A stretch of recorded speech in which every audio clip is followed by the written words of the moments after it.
going to show you the bend and lift screen. What you're going to do, or you're going to have a client do, is stand with feet about hip width apart.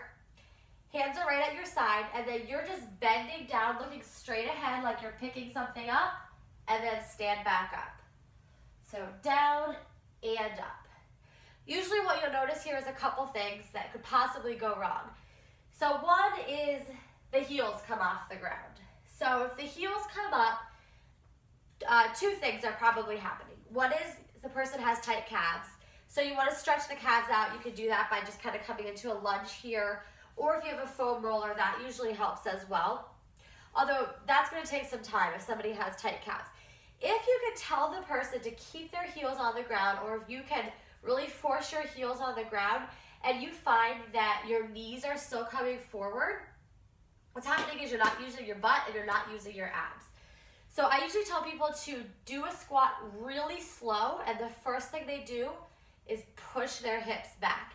So the movement is initiated with the hips, not with the knees. If you look at these two squats, so I'll do it really slow. The first one,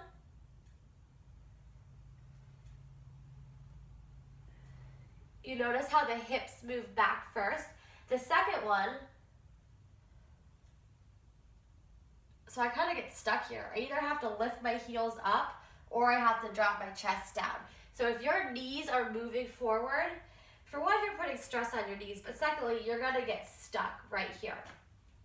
Okay, so then the other thing is, what sometimes people will do is they'll come down and their bottom half looks okay, but then they'll start to lean forward and they'll drop their chest.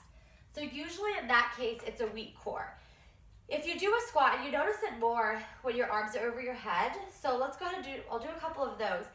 I'll really start to feel my abs turn on right about here, and that's gonna prevent me from leaning forward. Keeping my abs engaged, I'm able to drop down into that squat.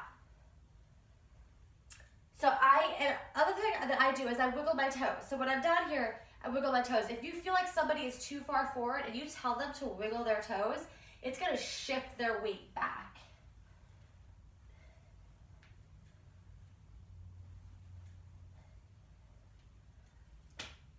So there you have it. First you wanna do a bend and lift. Then you can have somebody just work on a regular squat, fixing any imbalances. And then you can progress them to an overhead squat.